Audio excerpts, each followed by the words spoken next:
ದಿವಂಗತ doctor A N Patwardhan ಅವರ ಸ್ಮರಣಾರ್ಥ ಅವರ ಜನ್ಮದಿನದಂದು ರಕ್ತದಾನ ಮಾಡಿದ ಶಿರಸಿಯ 21 ವೈದ್ಯರು. ದಿವಂಗತ ಡಾಕ್ಟರ್ ಎಎನ್ ಪಟವರ್ಧನ್ ಇವರ ಸ್ಮರಣಾರ್ಥ ಅವರ ಜನ್ಮದಿನದಂದು ಶಿರಸಿಯ 21 ವೈದ್ಯರು ರಕ್ತದಾನ ಮಾಡಿದರು. ರಕ್ತದಾನ ಶಿಬಿರವನ್ನು ಪಂಡಿತ್ ಸಾರ್ವಜನಿಕ ಆಸ್ಪತ್ರೆಯ ಆಡಳಿತಾಧಿಕಾರಿ ಡಾಕ್ಟರ್ ನೇತ್ರಾವತಿ ಅವರು ಉದ್ಘಾಟನೆ ಮಾಡಿದರು. ಡಾಕ್ಟರ್ ಎಎನ್ ಪಟವರ್ಧನ್ ಪ್ರತಿಷ್ಠಾನದ ಡಾಕ್ಟರ್ ಮುಕುಂದ್ ಪಟವರ್ಧನ್ ಅವರು ರಕ್ತ ನಿಧಿಗೆ 10,000 ರೂಪಾಯಿ ನೀಡಿದರು. ನಿರಂತರ ನಿಗದಿತ ದಿನದಂದು ವೈದ್ಯರ ನೆನಪಿನಲ್ಲಿ ರಕ್ತದಾನ ಮಾಡಿರುವುದು ಶಿರಸಿಯಲ್ಲಿ ವಿಶೇಷವಾಗಿದೆ.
ನಾಡದೇವಿ ಶಿರಸಿಯ ಶ್ರೀ ಮಾರಿಕಾಂಬಾ ದೇವಿಯ ಕಾರ್ತಿಕ ಮಹಾದೀಪೋತ್ಸವ ಇಂದಿನಿಂದ ಆರಂಭ.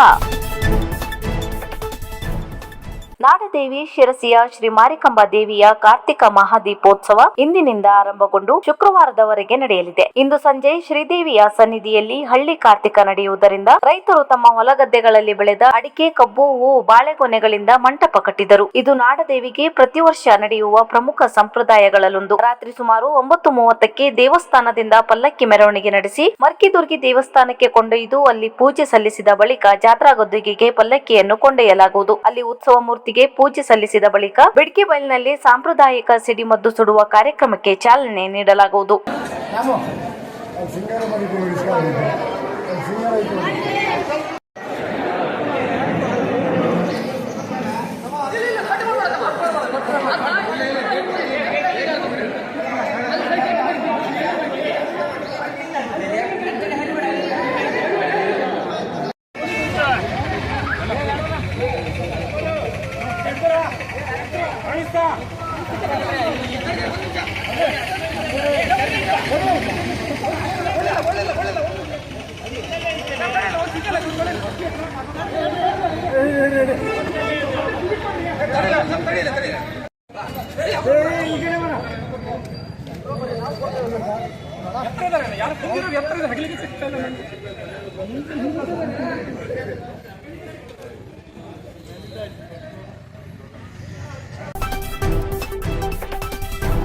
ಪರಿಸರವನ್ನು ಬದುಕಿನ ಉಸಿರಾಗಿಸಿಕೊಂಡಿದ್ದ ಪರಿಸರ ಪ್ರೇಮಿ ವೃಕ್ಷಮಾತೆ ಬಹಾರದ ಲೋಕಕ್ಕೆ ಪಯಣ.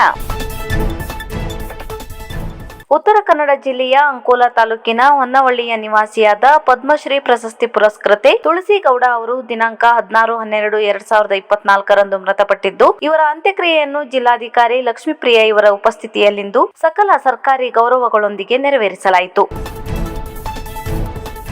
ಅರಣ್ಯ ಇಲಾಖೆಯ ನೀತಿ ಮತ್ತು ಮಾನದಂಡ ಸಮಂಜಸವಲ್ಲ, ಅರಣ್ಯ ಅತಿಕ್ರಮಣದಾರರ ನಾಯಕ ರವೀಂದ್ರ ನಾಯಕ್. ಅರಣ್ಯ ಭೂಮಿಯಲ್ಲಿ ವಾಸ್ತವ್ಯ ಮತ್ತು ಕೃಷಿ ಸಾಗುವಳಿ ಅತಿಕ್ರಮಣ ಪ್ರದೇಶದಲ್ಲಿ ಯಥಾಸ್ಥಿತಿ ಕಾಯ್ದುಕೊಳ್ಳಬೇಕೆಂಬ ಅರಣ್ಯ ಇಲಾಖೆಯ ನೀತಿ ಮತ್ತು ಮಾನದಂಡ ಸಮಂಜಸವಲ್ಲ. ಅರಣ್ಯ ಇಲಾಖೆಯ ಈ ನೀತಿಯಿಂದ ಅರಣ್ಯವಾಸಿ ಅತಿಕ್ರಮಣದಾರರಿಗೆ ಜಮೀನು ಸಾಗುವಳಿಗೆ ಆತಂಕ ಉಂಟಾಗುತ್ತದೆ ಎಂದು ಅರಣ್ಯ ಅತಿಕ್ರಮಣದಾರರ ನಾಯಕ ರವೀಂದ್ರ ನಾಯಕ್ ಅವರು ಕುಮಟಾ ತಾಲೂಕಿನ ಮಾಸ್ತಿಕಟ್ಟ ದೇವಸ್ಥಾನದ ಸಭಾಂಗಣದಲ್ಲಿ ನಡೆದ ಅರಣ್ಯವಾಸಿಗಳ ಸಭೆಯನ್ನು ಉದ್ದೇಶಿಸಿ ಮಾತನಾಡಿದರು. ಅಂತ ಅರಣ್ಯ ಅತಿಕ್ರಮಣದಾರರು ಯಥಾಸ್ಥಿತಿಯನ್ನು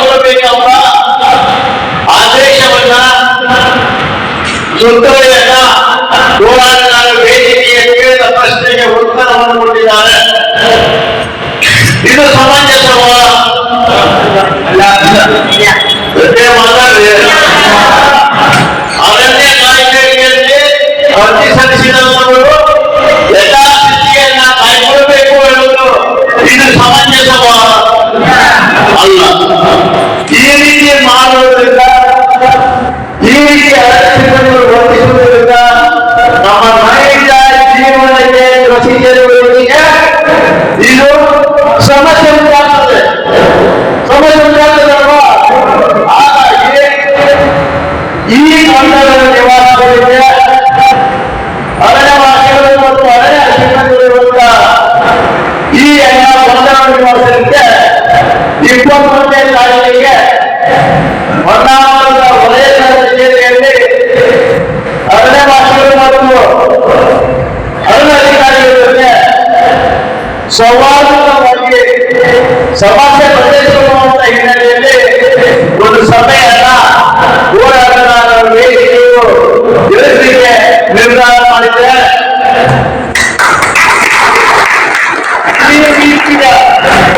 ಈ ರೀತಿಯ ನಿರ್ಮಾಣಗಳಿಂದ ನಮ್ಮ ಮೇಲೆ ಅರಣ್ಯವಾಸಿಗಳಲ್ಲಿ ಮತ್ತು ಅರಣ್ಯ ಇಲಾಖೆಯಲ್ಲಿ ಸಾಮರಸ್ಯದಿಂದ ಹೋಗಬೇಕಾಗುವಂತೆ ಅವಶ್ಯ.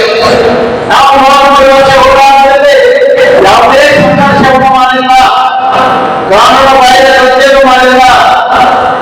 ಈ ಹಿನ್ನೆಲೆಯಲ್ಲಿ ನಾವು ಈ ಒಂದು ಕಾರ್ಯಕ್ರಮವನ್ನು ಹಮ್ಮಿಕೊಂಡಿದ್ದೇವೆ.